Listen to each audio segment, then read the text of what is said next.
Well, hello there, Chet Womack from thedogtrainingsecret.com. I want to shoot you a little message here with an exercise that I want you to try with your dog today. If you've got a few spare hours, I want to show you how by the end of this few spare hours, your dog will be completely different, totally better behaved, not jumping on couches, not snatching cheese out of kids' hands, not chewing up their little toys, not jumping on people, and be just dramatically a different dog than when you woke up this morning if you try the drill that I'm going to talk to you about how to do right now. But before I give you this drill, it literally is a how to train your dog in one day type of a drill. Now, it's not going to be perfect. Training never stops, but if you want to see more progress in one day than you've ever seen in your whole life with your dog, then listen up, because this is going to be helpful. So most of the time people talk about, oh, 10-minute training sessions, 15-minute training sessions, and that kind of stuff. And that's true. If your dog has to do thinking and it's figuring it out and you don't want it to get negatively associated and burned out and all that kind of stuff, but throw all that out the window right now, and I want to show you how you can actually put together a longer training session and make more progress in just one day. And here's why I want to share it with you. The reason is because I'm doing this right now and seeing just tremendous results with my dog. And here's why. You see, in the past, when I had my golden retriever Bauer, who's no longer with us, he died at the age of 6 from a bad bloat accident at the family vacation at the beach, which was terrible. But I now have Ginger. Ginger is my roughly 14 or 15-week-old golden retriever puppy. And Ginger's growing up in a different situation than Bauer did. Bauer grew up in a household with no children, and Ginger's growing up in a household with 3 children. I have a 1-year-old whose birthday is today. Happy birthday, Charlotte. Even though you won't be watching this video, I figured I'll give you a shout out anyways. I also have an almost 3-year-old daughter and an almost 5-year-old son. So you can imagine, there's cheese sticks in their hands, there's dropped crackers on the floor, there's little teddy bears that look like plush chew toys, and on and on and on. And it's a lot more challenging for Ginger to be raised up and know what's good and what's bad than it was for Bauer. And what I've noticed is that when my kids aren't home, Ginger is phenomenal. There's no jumping up. There's just an amazingly obedient dog. And then when there's a little face, right at her level, that all goes out the window. It's much more difficult, and she has a hard time being obedient. So I said, okay, done. I am just going to suck this up, and I'm just going to fix this, jumping on my 1-year-old, knocking her over type of thing, and we're going to be done with it. And how I did it was with what I call a 4-hour training session. And, easy to remember, right? Not a fancy name, but a 4-hour training session. So this is not something you have to do all the time, but I would highly encourage you, if you got a day coming up, whether that's today or it's later this week or it's on a weekend, where you kind of are, you've got 4 hours that you can just devote to your dog. So you aren't gonna watch TV, you aren't gonna read a book, you aren't gonna sit down, where you can watch your dog for 4 hours. I'm going to show you how you can get that dog to be better behaved. Just see the most progress in your dog ever that you've ever seen in a whole week or 2 weeks worth of training, and get that done in just one day. And it's with this what I call the 4-hour training routine. So you can take that stuff for this particular thing I'm about to tell you about, only training your dog for 10 or 15 minutes a day, that kind of stuff. If you're just getting started, that varies if your dog now knows how to train. And I'm going to talk about how to do a 4-hour training session here. So let's just dive in. I'll show you what I'm talking about. Sorry I don't have any visuals to give you here today. This is just quick and dirty. I wanted to give it to you.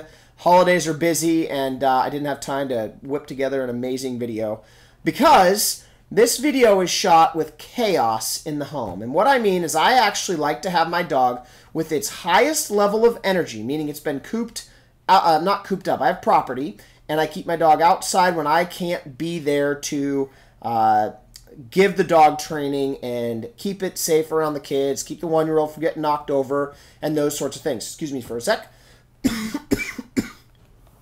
And so what I like to do is I like to introduce, when I do a 4-hour training session, my dog to my home with all my kids, and the worst possible situation with the most distractions possible for my dog ever. And that's how I like to start the training session, with the dog's highest level of energy. Now, why would I do this? This is the opposite of what I've talked about in the past, where we eliminate distractions and these sorts of things. Well, when you eliminate distractions, that's for when you're teaching your dog to think and figure things out. But that's not what I'm trying to do in this particular situation. I'm not trying to teach my dog to do anything. What I'm simply going to do is I'm setting a couple of criteria for what I want my dog to not do. So there's a couple of things. Teeth on skin for my particular puppy, paws jumping up on children, or in my particular case, it is Ginger likes to grab onto their jammies, and she likes to tug on their jammy legs. So those are the three things that the dog is not allowed to do. You could also do things like bark excitedly at the cat would be another thing, which I have a kitty too. I know, signed up for a little more punishment than I was willing for to take on, but hey, we all have a spouse who likes to get animals, and she figured if I got a puppy, she got a kitty. So I have a kitty now. Anyways, what you do is you come up with a couple of those criteria, those things, and those are, those four that I mentioned are four good ones, and then the three are the ones I'm working on. I'm not doing the cat one. Oh, and jumping on the couch. So that's a fourth one I'm working on. So what I do is I simply stand and I watch my dog, and I go through, and if the dog does any one of those things, I quickly go over to her. I don't try to scare her and chase her. I say, ah. I quickly go over, I grab her leash, and I usher her out the door for what I like to call a mini time out. There's no swatting, there's no yelling, it's just a ah, so that she knows she did something wrong. That's her no signal. You could use the word no, whatever you wanted to do. And we go out and we do a mini timeout. The mini timeouts are just 20 to 30 seconds.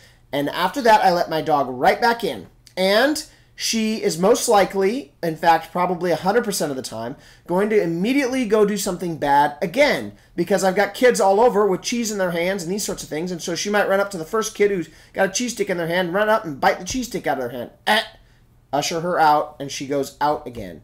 And real quickly, what the dog will realize is they'll probably do 10 mistakes in a row in the course of 5 minutes, but she realizes, being ushered out of the house, oh, I'm not allowed to do these 3 or 4 things. Now, to speed this up, you might want to just pick 1 or 2 things. So you might just take food out of the kids. Don't give your kids any food. Just have it if they pull their jammies or jump up on them. And those are the 2 things. And those are the 2 rules that you work on for 4 hours. Now, this is what you will notice is that this is amazing. And so you want to simply stand and follow your dog everywhere. If you're going to sit down, be willing to get up if your dog gets out of sight. You have to have your dog in your sight the whole time, and that's how that works. And every time your dog makes a mistake, they get a 30-second timeout, and then they come back in. And you will see by the end of the 4 hours, you have a remarkably obedient dog that's made a ton of progress. You've been tired, and you will have earned a break after this. That's fine. But what you'll notice is you can now come back the next, the day after you do that training, and you start the process the same, where you give your dog a quick mini timeout, but you only have to give 2 timeouts instead of 3 hours worth of timeouts, and then your dog will actually behave. Or you can actually get to the point where you just say, and it will stop going for your children and leave them alone, because it's like, oh yeah, I go outside if I do that thing. And so those 4 hours have anchored the behavior. You haven't hurt your dog. You have done a small form of punishment, but it's not too bad, and it's acceptable for me. I think it's humane for sure that they get little timeouts, and it is incredibly fast and incredibly effective. So go give this a try, and then leave a comment below about how it works for you. I think that it's I think you're going to see amazing results, and I'd really encourage you, if you do this, please, first of all, I applaud you if you take 4 hours out of your day to do this, because it's that's obviously a lot of time commitment for one day. Not everybody has that kind of time, but boy, you're going to see some amazing results. And if you do this, please leave a comment so that you can motivate other people to do this, because I think the changes that you will see in your dog will be so drastic, they will be worth sharing with other people. So please, go give it a try. I'd love to hear how it works for you. I'd love to hear your insights and all those sorts of things. And then leave a comment. I think this will be one of the most important things you have ever done with your dog. And I want to leave you with one thing. While you obviously, that's all you need to know how to do that drill. I do think you'll get slightly better results if you've done some training with your dog. So this could be from some of the free videos I've given away about how to train certain behaviors, like go to your bed, which is a free video I give away. If you haven't signed up for it, you can go sign up for it on our sign up page. And those sorts of things where you get to watch me train my dog Bauer to go to his bed for the first time. But if a dog knows how to think, like, oh, you've given a command and now I have to do something, this goes better. So I would train your dog something before you do this. And you could, of course, get that from any of my training programs that are available on this website. Or you can, if you know how to train from my free videos, those are okay too. But I would train something so your dog knows how to do something while it's moving. So it's not just sit, right? It's got to be go to your bed, or it's got to be come here and it comes, or these different sorts of things while it's moving. Fetch is a good one. It needs to be able to problem solve on its feet, and that is going to help. It's going to help you get better results. Not necessary, but I think you'll notice better retention with your dog the more training you've done before you've started this. That really goes for anything. The smarter you train your dog, the smarter he stays, right? So anyways, hey, that's how to train your dog in 4 hours, and I look forward to hearing how it works for you. Have a good one, everybody.